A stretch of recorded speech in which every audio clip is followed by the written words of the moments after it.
Eleito, salvo e seguro é o título da pregação de hoje, com base em João capítulo 6, versículos 37 a 40. Vamos tratar hoje de uma das doutrinas mais importantes das Escrituras. João capítulo 6, versículos 37 a 40. Todo o capítulo 6 de João fala de uma longa discussão do Senhor Jesus Cristo com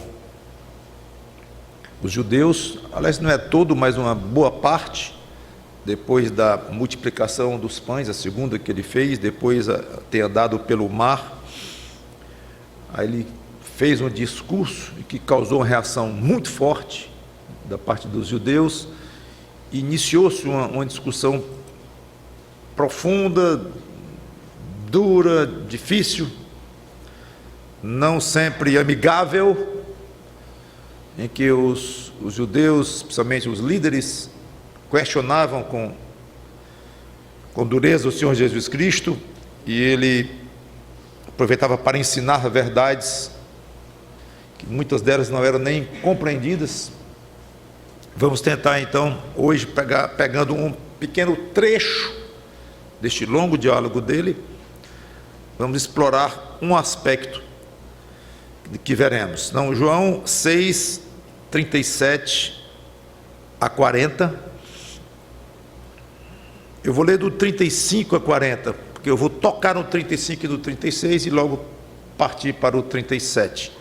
Mas então vamos do 35, João 6 e 35 em diante. Declarou-lhes, pois, Jesus: eu sou o pão da vida.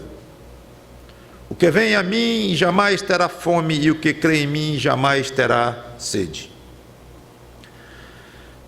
Porém, eu já vos disse que, embora me tenhais visto, não credes. Todo aquele que o Pai me dá, esse virá a mim, e o que venha a mim, de modo nenhum o lançarei fora. Porque eu desci do céu não para fazer a minha própria vontade, e sim a vontade daquele que me enviou. E a vontade de quem me enviou é esta: que nenhum eu perca de todos os que me deu. Pelo contrário, eu o ressuscitarei no último dia. De fato, a vontade de meu Pai é que todo homem que vir o Filho e nele crer tenha a vida eterna, e eu o ressuscitarei no último dia. Vamos orar. Santo Deus, nosso bom Pai, que teu Espírito Santo nos dirija ao pregar sobre este pequeno texto da tua palavra, tirada de um grande texto, mas esperamos assim poder concentrar nessas poucas frases de Cristo para explicá-las, uma vez que elas estão bem condensadas de ensinos sólidos e muito importantes para a vida em Cristo, para entender as coisas da salvação, da perdição, as coisas espirituais. Toca nos nossos corações para entendermos essa palavra e aplicar. Em nome do Senhor Jesus Cristo te pedimos e te agradecemos. Amém. Nos versículos 35 e 36, como eu fiz questão de começar com eles, embora não vão ser alvos da nossa exposição, mas eu quero só observar que ele falou aqui de um aspecto da salvação. A necessidade da pessoa ir até ele e crer nele. Vemos então aqui uma atitude por parte da pessoa. Eu sou o pão da vida, o que vem a mim jamais terá fome, e o que crê em mim jamais terá sede. Ir até ele, crer nele. Agora ele vai falar de um outro aspecto da salvação, dos versículos 37 até o 40. É a soberania de Deus. Veremos que entre os homens, Deus resolveu dar alguns a Cristo. E essas duas coisas andam juntas. A responsabilidade do homem em ir a Cristo, crer em Cristo, é responsabilidade de cada ser humano que vem a esta terra.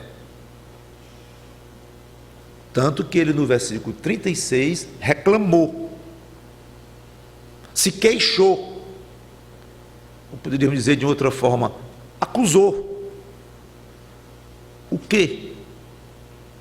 Porém eu já vos disse que, embora me tenhais visto, não credes. Está colocando sobre a plateia, sobre as pessoas, uma responsabilidade. Quem vem a mim não tem fome, e o que crê em mim não tem sede. Mas vocês me veem, estão perto de mim aqui, mas não creem em mim, não vêm saciar a sede espiritual, a fome espiritual em mim. Não vem. Colocando um peso sobre aqueles ouvintes. Então agora no versículo 37, logo após ele ter dito que alguns não iam a ele, e esses não criam nele, agora ele diz que outros sim iriam a ele e creriam nele. Todo aquele que o Pai me dá, esse virá a mim.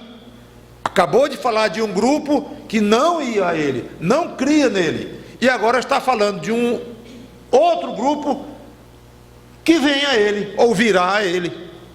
Muito interessante esse contraste. E esses outros que irão a ele são exatamente os que o Pai deu para ele. E aqui temos um conceito curioso. Deus Pai dando pessoas ao Filho. Todo aquele que o Pai me dá, esse virá a mim. A ideia aqui é clara. O Pai tem a propriedade das almas dessas pessoas, ou dessas pessoas por inteiro. Digo alma no sentido de espírito, antes das pessoas nascerem e já as escolheu, já as determinou, e depois vieram ao mundo com espírito, com alma, com corpo.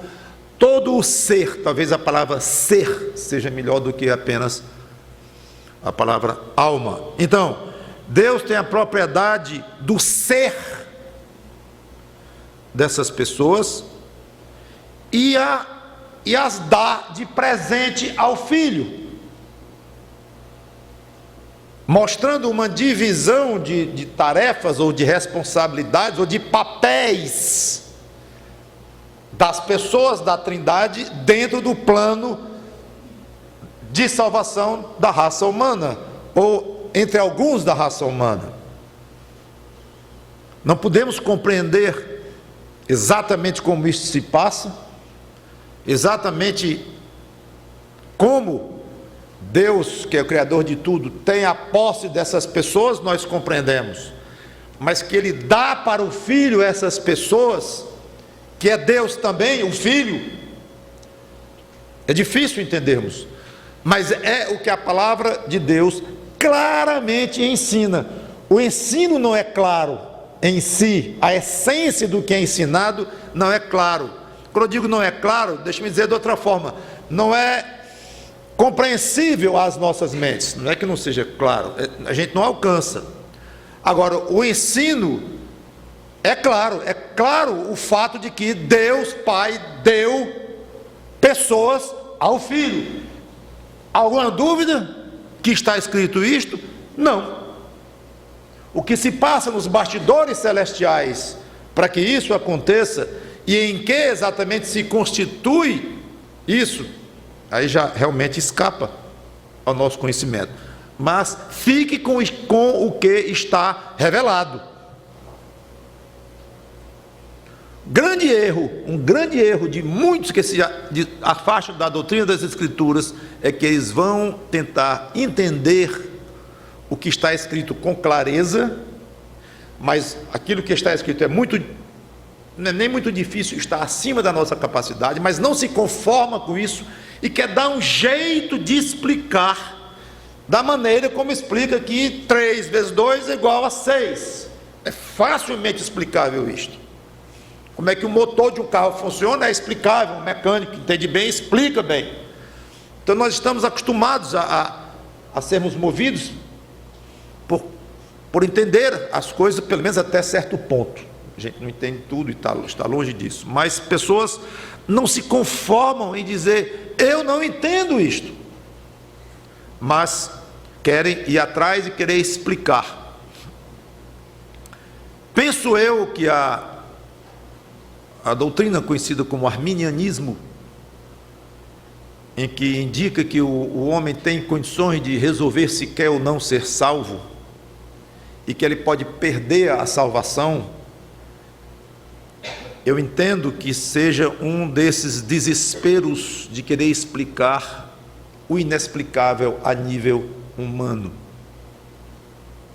A Bíblia claramente afirma, eu começando a ler o texto, começando a pregação, já mostrei para vocês uma passagem bem pequena, em que mostra as duas coisas. Responsabilidade do homem, das pessoas de virem até Cristo, a ponto de ele reclamar porque eles não vierem. Eles têm esse peso sobre eles, essa responsabilidade, vão dar conta por terem ido a ele ou não terem, por terem crido nele ou não terem, vão dar conta. Por um lado, Deus vai colocar este peso em cima de cada ser humano. Ao mesmo tempo, ele diz que o Pai dá alguns para ele, e esses que o Pai deu para ele, é os que virão para ele, e os que crerão nele, e os que serão salvos. As duas coisas. A responsabilidade do homem de um lado, e a soberania de Deus na salvação das pessoas de outro lado. Então, a doutrina conhecida como calvinismo, na realidade, veio lá do apóstolo Paulo, creio eu, mas como o Calvino ficou muito famoso em defender com brilhantismo, de uma maneira mais explícita, mais focalizada, esta doutrina, então acabou ficando conhecido como calvinismo. O calvinismo diz que, eu acho um pouco constrangedor dizer o calvinismo diz que, mas é porque ficou conhecido assim, mas é a Bíblia, ou entendem aqueles que pensam como Calvino no caso, que Deus é soberano na escolha, soberano total na escolha das pessoas que vão a Cristo. É uma decisão dele. Ao mesmo tempo em que o homem precisa considerar seriamente o seu estado espiritual, precisa refletir na sua existência, precisa conhecer as Escrituras, precisa abrir o seu coração, precisa se arrepender, precisa crer. Ao mesmo tempo, as duas coisas. E eu acho espetacular o fato desse pensamento chamado calvinismo, que eu creio seja bíblico, não tentar explicar como isso acontece, como é que essas duas coisas acontecem. É aí que o pensamento arminiano, eu acho, tropeça, que ele quer explicar e se complica. Mais fácil dizer, mais fácil não, é mais realista dizer que não compreende. Mas nós temos que pregar, que aprender e que aplicar as coisas que a Bíblia diz, claramente diz, embora não possamos compreender completamente. Então, todos os que o Pai deu a Cristo irão a Ele, Cristo, sim, sem exceção. É o que Cristo está dizendo aqui. Então, quando alguém se entrega a Cristo, que é uma expressão que é comum, né? Se entrega a Cristo, mas não há essa expressão nas Escrituras, embora há a expressão ir a Cristo, como ele diz. Inclusive ele usou aqui, o que vem a mim. Talvez melhor na hora assim, de um apelo, quando nós pregamos a Bíblia para alguém, em vez de dizer se entregue a Cristo, seja vá a Cristo. Essa expressão tem base literal no que ele próprio Cristo falou, na maneira como ele utilizou. Foi: venha a mim, vinde a mim os que estáis cansados e sobrecarregados, lá em Mateus 11, 28. Essa expressão ele gostava de usar, mas tudo bem, eu não vejo problema na expressão que nós nos acostumamos a usar, se entregar a Cristo. Não vejo nada antibíblico nisso. Estou apenas lembrando que não é uma expressão que nós tiramos da Bíblia. Mas mesmo assim vamos usá-la sem problema. Quando alguém se entrega a Cristo, é porque Deus já o entregou a Cristo antes. É exatamente o que Jesus Cristo está dizendo aqui. Quando alguém diz assim: eu me entrego a Cristo, nos bastidores celestiais já aconteceu algo muito mais importante e que determinou essa entrega pessoal daquele cidadão, daquela pessoa a Cristo. O que foi? É que o Pai já entregou, deu de presente a Cristo aquela pessoa, e fez parte do acordo entre pai e filho.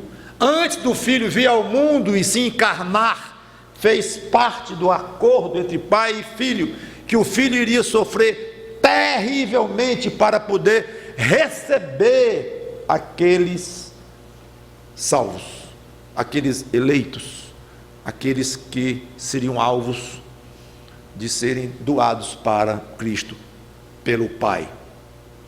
O Pai se comprometeu com o Filho de dar a ele todas essas pessoas, esses seres humanos. Mas se Cristo quisesse recebê-los, ele teria que pagar um preço muito alto por eles, porque eles estavam todos condenados.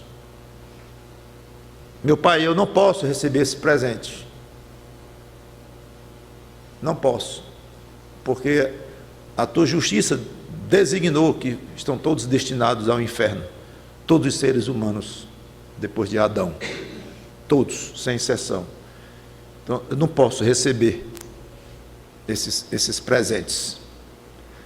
Podes, se tu fores lá, na terra, assumires uma natureza humana, além da divina que tu já tens, e eu aceito o teu sangue, que vai correr nas tuas veias humanas, não corria antes, porque obviamente era espírito, Deus é espírito, então o Filho no seu estado eterno é espírito, mas quando tu assumires a forma humana, a natureza humana, tu vais ter sangue nas tuas veias, pois aquele sangue derramado, eu vou aceitar como suficiente para apagar os pecados de todos aqueles que eu, o Pai falando, eu te dei, na eternidade passada, que antes de haver mundo, nós fomos escolhidos por Deus para sermos dados a Cristo. Tudo que eu estou dizendo poderia basear em passagens, mas aí a pregação ia ficar muito longa, mas é isso que as Escrituras ensinam claramente. Então a pessoa, voltando, quando se entrega a Cristo, está apenas consumando o que já foi feito antes, certamente sem ela nem saber o que se passou para tudo aquilo acontecer. E a pessoa chega ao ponto de dizer: eu me entreguei a Cristo. E há um sentido em que de fato a pessoa se entregou a Cristo, não é uma encenação. Vou tocar isso daqui a pouco. Mas ele diz a famosa frase que tornou-se clássica, ou uma das frases clássicas sobre a segurança do crente, que uma vez em Cristo está permanentemente salvo. A frase é: e o que vem a mim, de modo nenhum o lançarei fora. É interessante que a expressão lançarei fora é um pouco forte. Mas por que ele disse isto? Podia dizer, eu me recuso a receber, eu não me recusarei a receber, ou coisa assim, mas não lançarei fora. O famoso pastor puritano Matthew Henry, que é o autor, inclusive, de um comentário famosíssimo, já de 300, 400 anos, ele disse algo interessante, que aí eu vi sentido na expressão dura, eu não vou dizer dura, mas um pouco chocante: eu não jogarei fora. Mas, senhor, quem é que está pensando nisso? Talvez ele dissesse: não, não é eu que estou pensando, vocês é que estão pensando que eu posso jogar vocês fora, porque vocês têm muitos motivos para achar que eu tenho razão para jogar vocês fora. E é isso que ele comenta lá, que eu achei fantástico. Nós somos tão pecadores, tão pequenos, tão falhos, tão miseráveis aos nossos próprios olhos, muitas vezes, em que nós não nos achamos dignos de estar nas mãos de Cristo, dados para Ele de presente. É como se nós pensássemos: ele mais um pecado desse, e dessa vez ele me joga fora, dessa vez ele me descarta. Aliás, é típico nosso, né? A gente não gosta de uma coisa, joga fora. Maninho, até amigo, até pessoas que a gente conhece, passou a não gostar mais, não tem muita simpatia, joga fora. Joga fora o que não gosta. Então, nesta base, provavelmente, é a sugestão dele, que eu achei interessante. Cristo já por conta, já disse: nos momentos em que vocês estiverem muito conscientes dos pecados de vocês, que têm, embora perdoados por mim, Cristo falando para os discípulos dele, mas no momentos que vocês sentirem o peso deste pecado, que vocês se sentirem realmente miseráveis aos meus olhos, e acharem que dessa vez eu jogo vocês fora, não tenham este medo, que eu nunca vou jogar vocês fora. Bem que poderia ter alguns motivos, mas não vou fazê-lo. Achei interessante a maneira que quis transmitir isso para vocês. Seja como for, a segurança é a garantia que o próprio Jesus dá de que Ele jamais vai se desfazer, cortar relações de quem vai a Ele. Eu quero ler João 10, 27 e 28, logo à frente,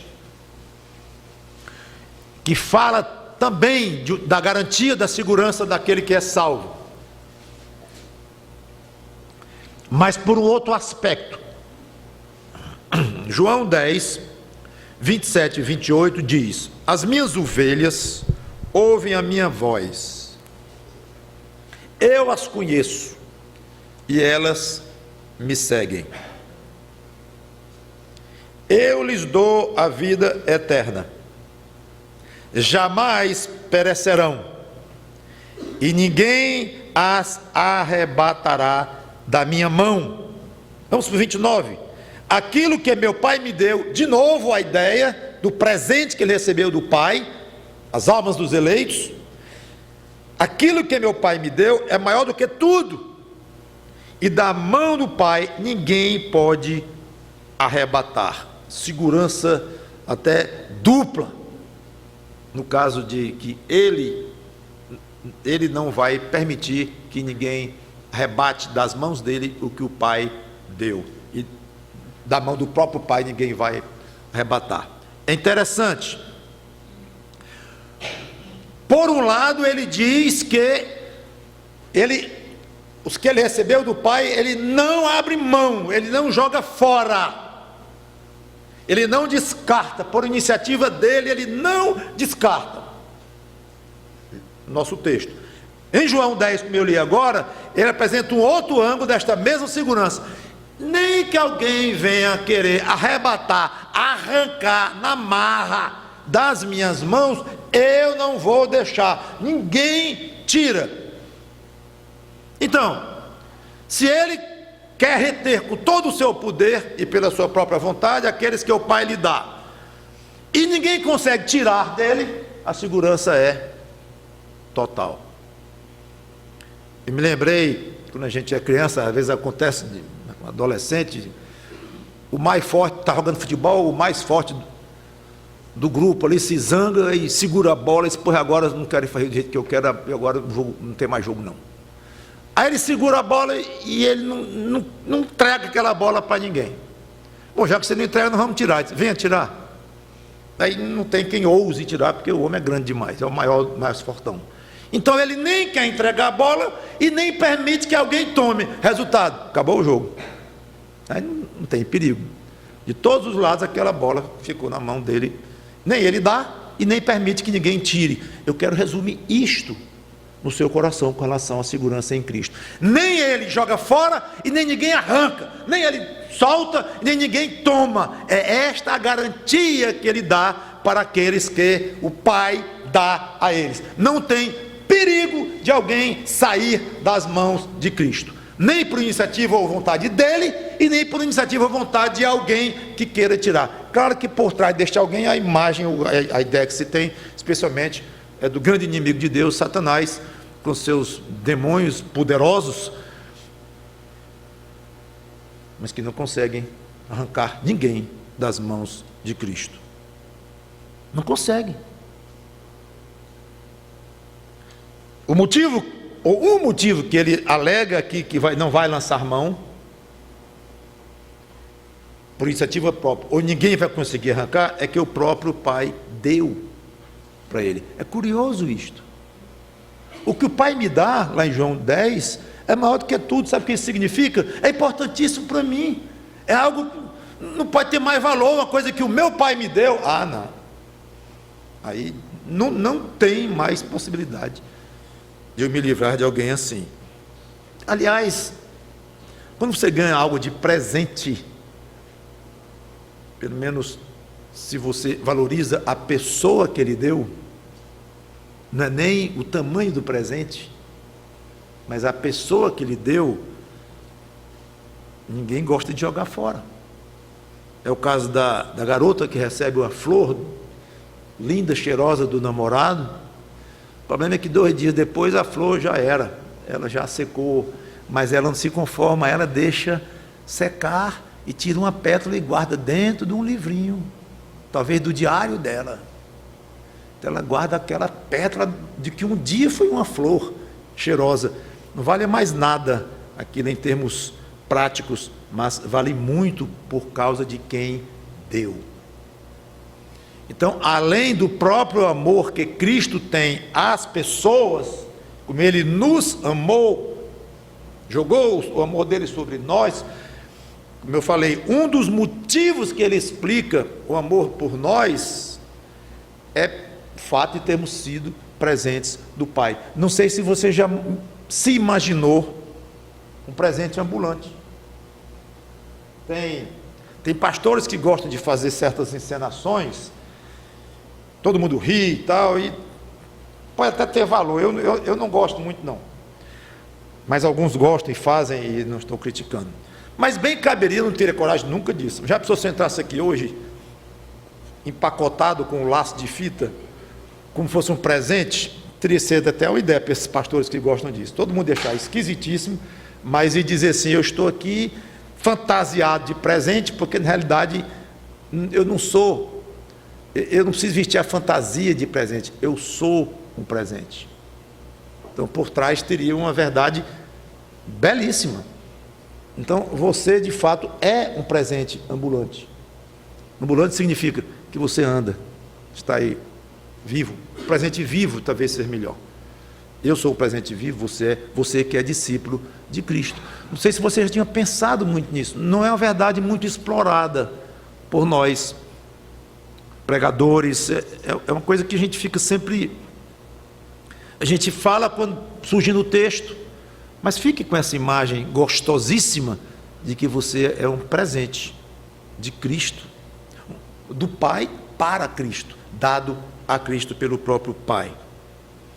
É impensável, portanto, pensar em Jesus Cristo não reter firmemente algo que ele ganhou do próprio Pai. No caso, não uma flor, não um objeto de valor, nem mesmo medalhas ou moedas de ouro, mas almas humanas que ele ganhou. E ele mesmo disse qual é o valor de uma alma humana diante dele, diante de Deus. Vale mais do que o mundo inteiro. Foi a maneira como ele encontrou para expressar a nós o tamanho incomensurável do valor de alma humana. Versículo 38, voltando então a João 6. Porque eu desci do céu não para fazer a minha própria vontade, e sim a vontade daquele que me enviou. Ao longo da discussão com os fariseus, e durante o discurso que ele tinha acabado de dizer que ele era o pão da vida, e aí foi que suscitou uma discussão mesmo ferrenha, falando de Moisés, do maná. Moisés deu para nós o pão do céu, que foi o maná e tal. Ele tinha acabado de dizer que ele era o pão que descera do céu. Não foi Moisés que deu o verdadeiro pão do céu, não. E ele disse, aquele pão quem comeu morreu, o maná, ele sustentava ali como uma comida comum. Mas esse pão quem come não morre eternamente, que era ele próprio. Ele tinha acabado de falar nisso. Agora ele explica que esta vinda dele aqui, como ele disse, eu sou o pão que desceu dos céus. Agora ele usa a expressão desceu do céu, repete a expressão, não falou mais na questão de ser pão, daquela figura, mas porque eu desci do céu. Então ele quer dizer que o fato dele ter vindo do céu para cá não foi resultado de uma vontade pessoal. Ele não veio de uma maneira independente, particular. Ele veio com uma missão do Deus de Moisés, de quem os judeus tanto falavam, que Moisés, o Deus de Moisés. Pois bem, o Deus de Moisés me mandou para cá, e eu vim com uma missão clara de fazer a vontade daquele. Não foi uma coisa independente, foi em perfeita consonância com a vontade de Deus. E mais, a vontade de Deus poderia ter sido simplesmente vá até a terra e passe 30 anos lá, passeie um bocado por lá e volte para o céu, para o meu lado. Podia ser, mas não foi. Podia ser, teoricamente, mas esta vontade incluía uma missão duríssima de ser cumprida e extremamente importante. Então ele diz que veio cumprir a vontade, não para fazer a minha própria vontade, e sim a vontade daquele que me enviou. Então ele precisava se submeter a uma vontade superior à dele próprio. Pai, se possível, passa de mim este cálice, lá no Getsemane, mas não como eu quero, mas como tu queres. Uma vontade acima da dele própria. Era importante os judeus entenderem isto, e todos aqueles que passariam a ler o Evangelho a partir do ponto que foi escrito pelo apóstolo João. E ele fala então o seguinte: eu vim para cumprir a vontade do meu Pai. Que vontade? Que vontade? Fala para nós desta vontade. O que é que tu veio fazer aqui? Achei muito interessante na oração do pastor Wesley, quando ele pediu a Deus que desse sabedoria aos que estavam aqui, que ainda não tinham entendido o que Cristo veio fazer no mundo. Exatamente o que eu estou colocando aqui. Explicar o que é que ele veio fazer aqui. Como é que alguém pode se relacionar corretamente com um embaixador de um país estrangeiro, se ele não sabe a missão de embaixador, para que serve embaixador, o que é que ele vem fazer, se ele é o rei daquele país, se ele não é, se ele é representante, se ele não é, se ele está de férias naquele país onde ele está atuando, o que é, qual é a missão daquele homem? Não tem a menor ideia. Então você não vai se relacionar com ele corretamente, nunca, não vai entender praticamente nada do que aquele homem faz por aqui. Então é muito importante entender o que é que Jesus Cristo veio fazer aqui. Pois bem, veio fazer a vontade do Pai. Que vontade? Aí diz duas coisas. Primeira, versículo 39. E a vontade de quem me enviou é esta. 2 pontos. Os 2 pontos é em português, no grego não tem 2 pontos não. Mas está aqui.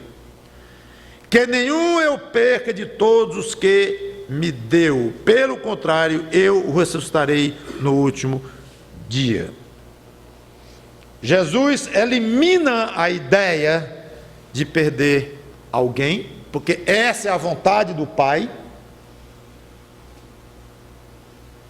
E ele diz, eu ressuscitarei no último dia. O último dia é uma expressão que refere-se aos últimos tempos, talvez de uma maneira mais imediata, à segunda vinda dele nas nuvens para arrebatar a sua igreja. Não vou entrar em detalhes. A ressurreição é a garantia do corpo glorificado, da perfeição que uma criatura humana adquire, o poder que a pessoa adquire como filho de Deus, a plenitude de uma maneira nova de existência. É ali que o Senhor Jesus Cristo vai mostrar de maneira prática que Ele vai cumprir a vontade do Pai de não perder nenhum daqueles que o Pai lhe deu. Porque você chega no cemitério, um monte de cruz, um monte de túmulos, de quem? De crentes em Jesus Cristo. Perdeu. Coitado, o Senhor Jesus Cristo não conseguiu reter nas suas mãos aqueles que o Pai lhe deu. Ele disse que ia reter, falhou. A morte levou. Está aí, morto, dentro do caixão, no velório, está aí, morreu. Como é que ele disse que não ia perder nenhum? Perdeu e foi na cara das pessoas. Por isso que ele entra aqui. Eu vou provar que eu não perdi na ressurreição. Tanto que se alguém quiser ver essa prova hoje, não vai ver. Vê talvez o contrário. O fulano aí, disse que agora era crente. Disse, um cara de cor bonito, disse que está na mão de Cristo, ninguém tira da mão dele, vai para o céu, e agora está seguro nas mãos de Cristo, não vai perder de jeito nenhum. Está aí morto, coitado. Muito antes de mim, ó. Não adiantou coisa nenhuma. Queria uma prova aqui na terra de que Jesus vai realmente segurar nas mãos dele, e ninguém tira das mãos dele, nem a morte. Mas a morte já estou vendo que tirou. Aí ele diz, não, eu vou provar isso no último dia, no momento certo. Eu vou ressuscitar aqueles que o Pai me deu. Significa o quê? Vou dar para eles um corpo novo, porque o Espírito, nunca morreu o Espírito deles, só que ninguém vê o Espírito das pessoas que morreram, olha, nem das vivas. Aí não vê mesmo é de quem morreu. Então você pode ter um crente morto, alguém que não cria nem em Deus, morto, aqui está morto do mesmo jeito, um para o outro não tem diferença nenhuma. Não sabe onde é que está o espírito de um, o espírito do outro, não sabe. Então o que ele diz é, eu vou completar a obra que eu farei em cada um do que o Pai me deu, naquilo de não perdê-lo, de ficar nas minhas mãos. E a forma de eu fazer isto é ressuscitando no último dia. Sim, a morte realmente, a morte eu vou entregar os que o Pai me deu, faz parte, mas isso não significa que alguém arrancou das minhas mãos. Aliás, ele diz que Paulo diz que o último inimigo a ser conquistado é a morte, e Cristo quebrou o grilhão, o aguilhão da morte. Então pode parecer um pouco estranho quando ele fala que o Pai deseja que ele não perca ninguém, e ele diz, eu o ressuscitarei. O que tem a ver com a outra? Estou explicando. É que ele vai provar que cumpriu a vontade do Pai, não perder nenhum, na ressurreição. Os que tiverem fé para ver isso, vão ver, juntamente com os irmãos em Cristo. Os que não tiverem fé, estarão tão longe que não se vão ver, eu não sei o que vai exatamente ver alguém que está no inferno, o que ocorre no céu.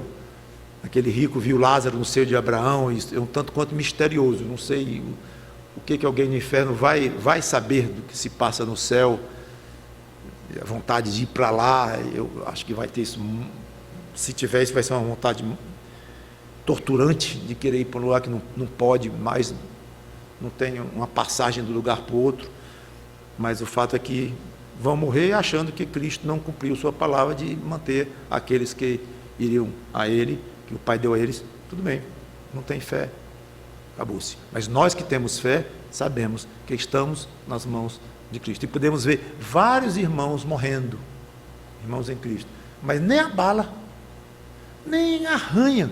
Temos saudade dos irmãos, sofremos com a ausência deles, fica a saudade dos irmãos, mas não arranha. A promessa de Cristo de que vai segurar nas mãos o que o Pai deu para eles, absolutamente tranquila, porque não é para agora que Ele vai mostrar. Versículo 40. Aí ele fala de uma segunda parte da vontade do Pai. De fato, a vontade de meu Pai é, olha, segunda vez, ele já disse no versículo 39, a vontade de quem me enviou é, aí falou, 40, a vontade de meu Pai é, uma segunda ênfase, um segundo ângulo pelo qual ele explica a vontade do Pai. O qual é? Que todo que vira o Filho e nele creia, tenha a vida eterna. Na realidade, irmãos, como eu vejo, ele praticamente repete o versículo 39, versículo anterior, fazendo agora um contraste. Em vez de nenhum eu perca, daqueles que me deu, ele diz que tenha a vida eterna. A vontade de meu Pai é que eu não perca ninguém. E a vontade de meu Pai é que os que Ele me dá, quem crê em mim, tenha a vida eterna. Ele apenas colocou uma coisa depois da outra. Ora, é a mesma coisa. Porque perdição é morte eterna, separação absoluta de Deus. Então, quando ele diz que o Pai não quer que ele perca nenhum, significa, é a mesma coisa dizer que ele quer que aqueles que ele deu para o Filho tenham a vida eterna, porque os outros vão ser perdidos mesmo, vão continuar na morte, dentro da qual já nasceram, a morte eterna, ou seja, uma separação de Deus. Então é um outro lado de uma mesma questão. Deus não quer que nenhum se perca, ou seja, que tenha a vida eterna. Estar nas mãos de Cristo é ter vida eterna, é estar para sempre na presença de Deus, é ter refrigério, alimento contínuo, alegria, felicidade total, plenitude de tudo que é bom e agradável para o ser humano. Conclusões. Primeira, todo homem tem responsabilidade de ir a Cristo. O convite que ele faz ao pecador é sincero, real e muito sério. Rejeitar esse convite é trazer sobre si uma tremenda responsabilidade e continuar condenado nos próprios pecados. Mas, pastor, não entendi bem o senhor dizer que o convite que Cristo faz é sincero, é real, é sério. E alguém no mundo pode achar que o convite não é sincero? Pode. Os arminianos. Eles acham que o convite para alguém que não é eleito não é um convite sincero. Querem explicar, não conseguem, e eu acho, tropeçam. Ora, como é que eu vou dizer, meu amigo, venha a Cristo, você tem a responsabilidade de vir a Cristo, arrepender dos seus pecados, e venha a Cristo. Ora, mas aquele camarada não é o eleito, então ele não virá a Cristo nunca. Se ele não virá a Cristo nunca, o convite que Deus faz a ele para vir a Cristo não é sério. Um minutinho. Quem é o inseto do ser humano, que o ser humano não passa de um inseto, no sentido, quando comparado com Deus? Quem é um inseto que vai questionar o que se passa no coração de um Deus todo-poderoso que criou tudo o que existe, e um Deus que mandou o próprio Filho vir ao mundo morrer naquela cruz? Deus amou o mundo De tal maneira que deu o seu Filho unigênito para todo aquele que nele crê, todo aquele que nele crê, não é a humanidade inteira, é todo aquele que nele crê, não pereça, mas tenha a vida eterna. Mas lá está escrito antes, ele amou o mundo. Então, quando alguém pensa em dizer que o convite de Deus não é sincero, calha a boca diante de Deus, fecha esta boca e diga assim: eu não entendo bem onde é que liga, onde é que encaixa uma coisa com a outra, não entendo bem. E eu prefiro dizer assim: quando você prega o Evangelho e convida um pecador a vir a Cristo, deixa a doutrina da eleição onde deve estar, no coração de Deus.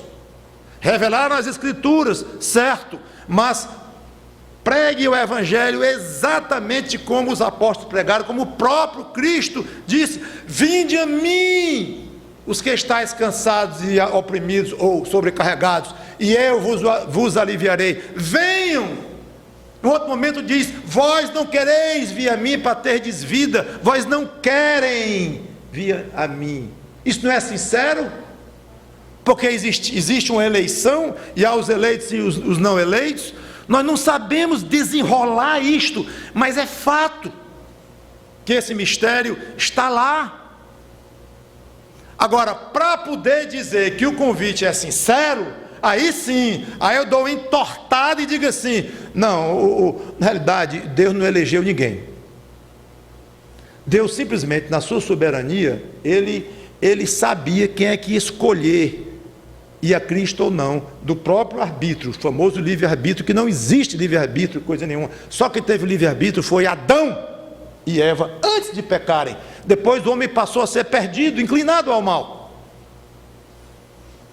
Mas dizem então, eles, os que pensam assim no arminianismo, isto, não, é o seguinte: Deus tornou a salvação possível pela morte de Cristo, mas ele deixa o livre-arbítrio para qualquer um resolver se quer ser salvo ou se não quer ser salvo. Deus não se mete nisso.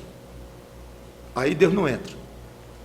Ele já entrou ao enviar o seu filho, ao matar o seu filho naquela cruz, o seu filho se oferecendo ao mesmo tempo, e morreu, ressuscitou. Está resolvido o problema de quem quer salvação. Crê em Cristo, meu amigo. Pronto, agora se você vai crer ou não, é problema seu, é uma questão sua. Deus deixa isso a seu critério. Mas minutinho, não diz que ele elegeu antes da fundação do mundo? Porque esse elegeu não é bem elegeu, não é escolheu. Na verdade, escolher, a palavra talvez até melhor. Não é que ele escolheu, ele sabia, pela sua presciência, ele sabia quem é que ia escolher ir ou não ir.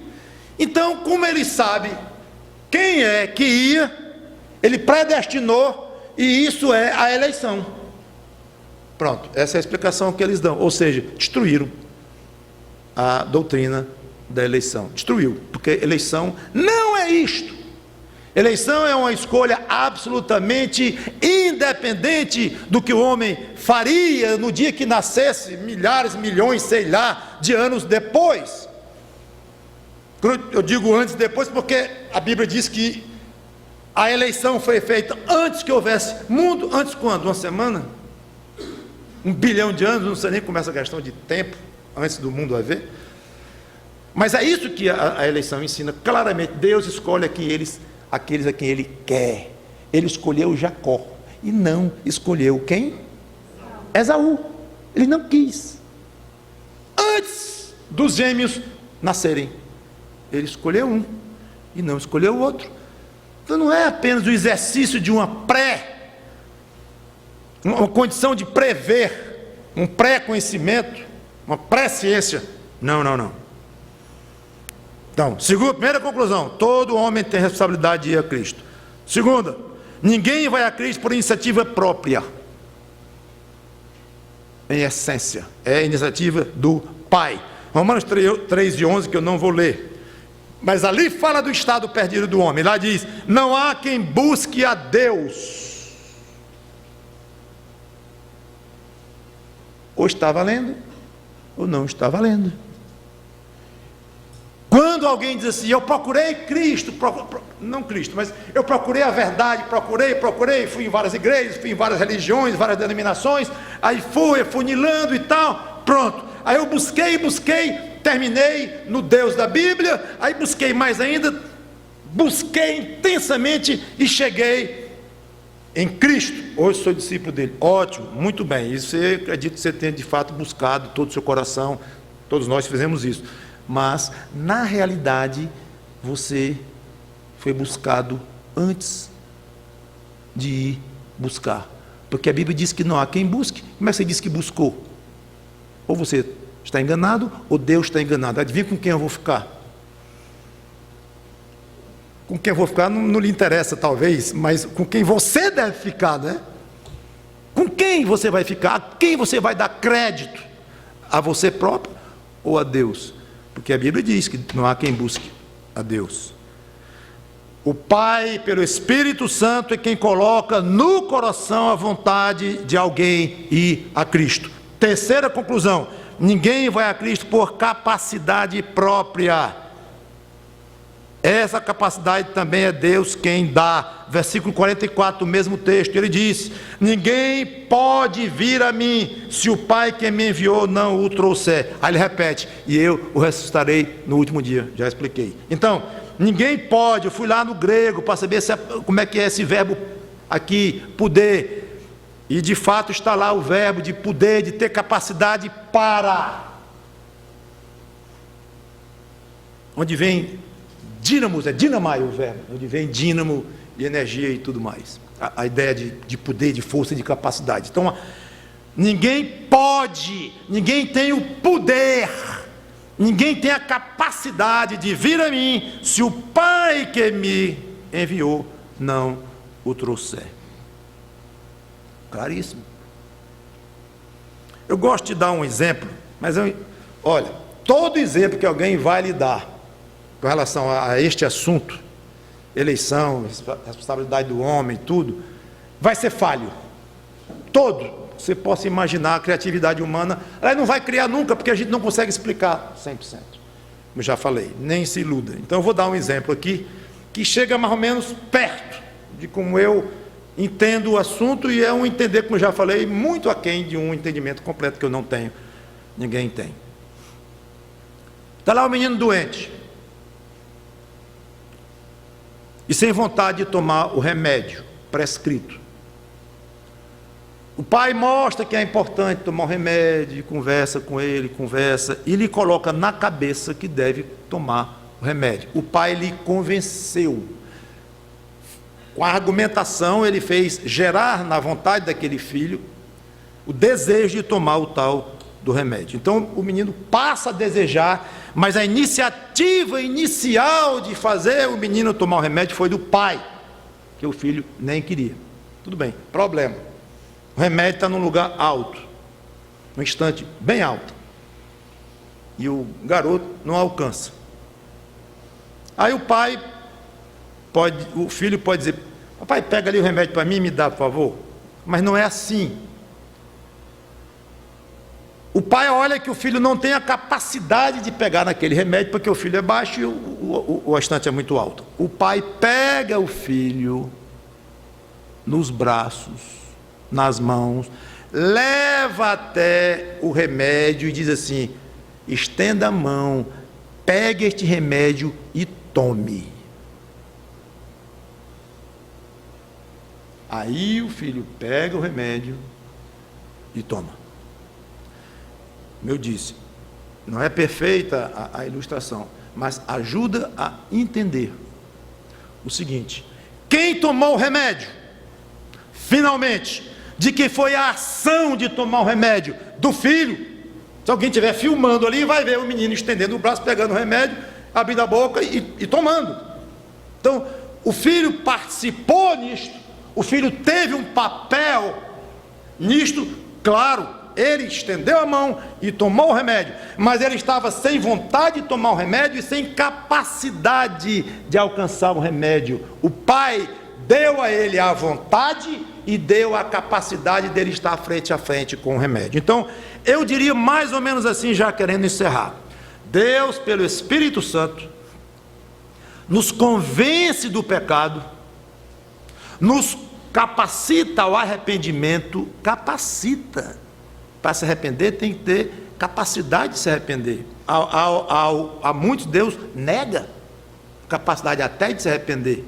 Deus capacita ao arrependimento, coloca frente a frente com Cristo, coloca vontade de aceitar ou ir a Cristo, coloca uma fé que vai possibilitar aquela pessoa ir a Cristo, coloca frente a frente com Cristo e diz: pronto, agora cabe a você se arrepender, pedir perdão e se ajoelhar aos pés de Cristo. A melhor maneira que eu tenho para explicar é esta: cabe a você. Eu já lhe dei a capacidade de se arrepender, eu já lhe dei as Escrituras para você ouvir falar de Cristo, estou lhe dando uma fé que lhe capacita a crer no meu Filho, ter vontade de tê-lo na sua vida, e agora eu estou lhe dando o poder de ir até Ele pela fé. Vá e peça a Ele perdão e se joga nos braços dele. É você que vai fazer. Está aí uma coisa que Deus não faz por ninguém, sabe o que é? Se arrepender. Ele dá a capacidade de se arrepender, Ele conduz até lá, mas Ele não se arrepende. Você não pode nunca dizer: o Espírito Santo se arrependeu por mim. Então, quando eu digo que o homem tem um papel na salvação, alguns que são calvinistas demais, olha para mim: pastor Mauro, cuidado com esse negócio de dizer que o homem tem algum papel, porque ele não tem papel nenhum na salvação. Eu digo: tem, porque se ele não se arrepender, ele não vai ser salvo nunca, nem Deus vai se arrepender por ele. Deus não quer assim. Então, há um papel a ser desempenhado por aquele filho de estender o braço e tomar o remédio, mas o que se passou por trás para chegar naquele ponto. Então, o Deus prepara tudo, capacita, dá o que é preciso e chega ao ponto ali, até da vontade da pessoa, é Deus que dá. Então, estamos nas mãos de Deus para a salvação? Sim, completamente. E o último, que é o óbvio, depois do que eu falei aqui: quem vai a Cristo está totalmente seguro. Nunca esqueci, uns 10 anos, ou 15, não sei, fui ouvir uma palestra do pastor Almir Marculino, grande amigo, no Cibima, os alunos do Cibima. No meio da pregação, ele disse uma frase que eu não esqueci e concordo plenamente com eles. É interessante. Nós batistas geralmente caracterizamos os crentes pentecostais, assembleanos e coisas assim, e achamos que o ponto de discordância principal entre nós e eles é a questão do uso dos dons chamados sobrenaturais, como línguas, curas, profecia, que eles creem e acham que exercitam isto e nós não cremos. Isso não é nada comparado com um ensino típico deles, não de 100%, mas típico deles, que é o ensino da perda de salvação, que alguém está salvo hoje pelo sangue de Cristo e amanhã não está mais porque cometeu um pecado. Aí ele diz: com todas as letras eu vou dizer, isto é heresia. Eu não chamo de heresia o falar em línguas, eu não concordo, acho que é feito de uma maneira errada, não bíblica, mas não vou chamar de heresia. E os que se acham aí com algum poder de realizar milagres e tal, agora estou usando um pouquinho minhas palavras com a dele. O resumo do que ele disse eu já coloquei, mas a natureza do que ele falou foi exatamente esta. Eu não chamo o exercício e a crença ainda na validade desses dons chamados sobrenaturais de heresia. É forte demais, é um desvio da verdade bíblica. Heresia é algo muito grave, pois isto de dizer que perde a salvação é heresia. Concordo 100%, já cria naquilo, nunca tinha atentado para este aspecto do contraste entre uma discordância e outra, mas concordo plenamente. Quando alguém é de Cristo, estará para sempre com Cristo. Não tem o menor perigo de ele lançar fora ou de alguém tomar, como já dissemos. E essa segurança significa garantia de ressurreição e de vida eterna. Então, você que é crente, que já tem esta salvação, embora espero que sabendo que você nunca pode perdê-la, valorize mais essa garantia de salvação e procure viver de maneira compatível com o Filho de Deus. Agora então o pastor Mauro está dizendo que todo aquele que acha que pode perder a salvação é um herege, não tem Cristo. Não estou dizendo isso, nem que o pastor me disse isso, absolutamente. Estão crendo numa heresia, podem ser salvos em Cristo pela fé, sim, e são mal instruídos, estão mal orientados, estão enganados nessa doutrina. Então alguém pode crer numa doutrina errada ou numa heresia e sim, ser um filho de Deus, ser alguém salvo, um discípulo de Cristo, mas enganado, iludido, sim. Então não estou aqui determinando que todo aquele que pensa assim é um herege, absolutamente, mas morro de pena quando eu converso com alguém que se diz crente em Jesus Cristo e crê nesta heresia, porque é uma angústia só. Eu não sei se hoje eu estou salvo ou se eu não estou. Aí se alegra porque recuperou a salvação, porque se arrependeu do pecado de ontem. Aí amanhã está triste porque perdeu de novo. Aí está alegre, aí está triste. Você sabe que a vida de alguém assim fica muito sem graça, quase sufocante. Crentes sinceros, estão enganados, iludidos, que não conhecem as Escrituras com mais profundidade. E dá pena. Em vez de curtirem de uma maneira intensa o fato de dizer, oh, coisa boa, estou nas mãos de Cristo, não tem quem me tome dele, nem ele vai me jogar fora nunca, por mais até que eu mereça, mas ele não vai fazer isso. Sou presente do Pai para ele. Que coisa boa. É isso que ele quer, que nós temos alegria na certeza da salvação. Você que não tem salvação em Cristo, meu amigo, corra aos pés dele e procure, peça, invoque a Deus, peça misericórdia, paciência com você, amor da parte de Deus, mas implore pela salvação que só Deus pode lhe dar. A vontade e a capacidade. Aí você vai a Ele arrependido e tem a sua vida eterna. Vamos orar. Obrigado, Senhor Deus, pela Tua palavra. Que Teu Espírito Santo haja nos nossos corações de acordo com o que está revelado, de acordo com o que está explicado. Em nome do Senhor Jesus Cristo, para a honra e glória dEle que eu te peço e te agradeço. Amém.